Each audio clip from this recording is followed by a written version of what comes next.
Hello everyone, सभी का स्वागत है, सभी को जोहार। और हाई कोर्ट लगातार जो है वो जेएसएससी और सरकार को फटकार लगा रही है। इस मामले में हाई कोर्ट में फिर से सुनवाई हुआ और उसमें सख्त निर्देश दिया गया है कि जितना भी जेल में रिक्त पदें हैं और करीब करीब रिक्त पदों की संख्या यहाँ अच्छी खासी बताई गई हैं। 82% के आसपास जो है वो वैकेंट सीटें यहाँ पे हैं, ठीक है। तो उन सभी 81 देखिएगा, यहाँ पे 81% वैकेंट सीट है, तो उनको जो है वो जल्द से जल्द भरने का आदेश जेएसएससी सचिव और झारखंड सरकार को दिया जा चुका है।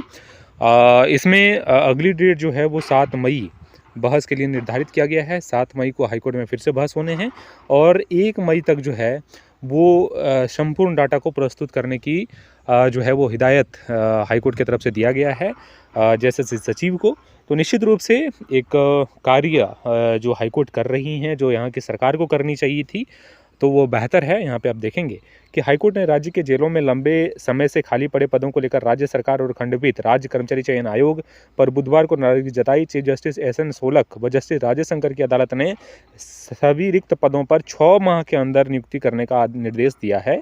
कोर्ट ने गृह सचिव और जेएसएससी सचिव को प्रगति रिपोर्ट 1 मई तक, यहाँ देखिए 1 मई तक पेश करने का निर्देश दिया है। कहा है कि यदि प्रगति रिपोर्ट संतोषजनक नहीं पाई गई तो संबंधित अधिकारियों के खिलाफ अवमानना का कार्रवाई किया जाएगा। सुनवाई करते हुए खंडपीठ ने कहा है कि सरकार और जेएसएससी की ओर से राज्य के जेलों के रिक्त पदों को भरने के संबंध में वास्तविक जानकारी कोर्ट को नहीं दी जा रही है। केवल रिक्त पदों को भरने के नाम पर समय लिया जा रहा है और आश्वासन देकर जेल में नियुक्ति प्रक्रिया को टालने का प्रयास किया जा रहा है, जो अनुचित है। कोर्ट ने गृह सचिव और जेएसएससी सचिव को स्पष्ट हिदायत दी है कि मामले में शपथ पत्र के माध्यम से स्टेटस रिपोर्ट दाखिल करें और इसमें जो है वो गहरी फटकार मैं कहूँगा लगाई गई है। और जिस तरह से 1 मई का डेट जो है वो निर्धारित किया गया है डाटा प्रस्तुत करने का, और 7 मई को बहस होना है, तो निश्चित रूप से इस ओर सरकार और जेएसएससी जरूर कदम उठाएगी। और जिस तरह से आप सभी विद्यार्थियों को पता होगा कि असिस्टेंट जेलर की वैकेंसी जो है वो जेएसएससी की तरफ से निकल कर आया था, उसकी भी प्रक्रिया आगे नहीं बढ़ाई गई है, जबकि इसमें फॉर्म सबमिट हो चुका है, ठीक है। दूसरी वैकेंसी जो थी वो कक्षपाल की वैकेंसी 1733 पदों पर है और इस पर हाईकोर्ट ने जो है वो दूसरे खंडपीठ ने इस पर रोक लगा दिया है। कारण ये है कि जो उम्र सीमा में एज रिलैक्सेशन की बात जो थी उसके लिए जो है हाईकोर्ट ने स्टे लगा दिया गया है और एज रिलैक्सेशन में मिलना भी चाहिए। एज कट ऑफ 2019 की बात की गई थी, कंबाइंड वैकेंसी के तहत जो है वो वैकेंसी को रद्द किया गया था, लेकिन उसमें कोई भी एज रिलैक्सेशन नहीं दिया गया। उसी को लेकर विद्यार्थियों ने केस फाइल किया था और उसके बाद हाईकोर्ट ने स्टे लगा दिया है। तो इन सभी मामलों को 7 मई को क्लियर कर दिया जाएगा हाईकोर्ट की ओर से। आप सभी विद्यार्थी का अब काम बनता है कि अच्छे ढंग से आप सभी विद्यार्थी तैयारी करते रहिए।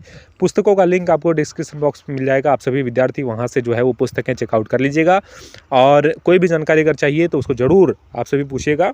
बाकी आप सभी को ये बहुत इंपॉर्टेंट चीज़ जानकारी रखनी चाहिए कि रनिंग जो आपका फिजिकल है बहुत इंपॉर्टेंट है और 1600 मीटर का रनिंग मेल का भी होगा और फीमेल का भी होगा। समय अंतर जो है मेल का 6 मिनट में दौड़ना पड़ेगा और फीमेल को जो है वो 10 मिनट अधिकतम समय दिया गया है, ठीक है। तो ये दौड़ का क्राइटेरिया आप लोग याद रखिएगा, क्योंकि दौड़ जो है वो महत्वपूर्ण भूमिका निभाएगा इस बहाली को जो है वो क्रैक करने के लिए, ठीक है। मेरी बातें समझ गए होंगे और फोकस आपका जो है वो एग्जामिनेशन प्लस दौड़ होना चाहिए, क्योंकि सबसे पहले प्रोसेस आपका रनिंग ही होगा। रनिंग की प्रक्रियाएँ पार करने के बाद आपको एग्जामिनेशन के लिए जो है वो प्रोसीड किया जाएगा, आगे बढ़ाया जाएगा, ठीक है। चैनल पर अगर न्यू है तो चैनल को सब्सक्राइब कर लीजिएगा। अगला जो भी अपडेट्स आपको अगले डेट पे आएंगे वो मैं वीडियो बनाकर आप सभी विद्यार्थियों को बता दूंगा, तो निश्चित रहिएगा। और जो भी अपडेट आएगा इस चैनल के माध्यम से आपको बता दिया जाएगा। चैनल को सब्सक्राइब करके बेल आइकन को दबा लीजिएगा। बहुत बहुत शुक्रिया आप सभी का।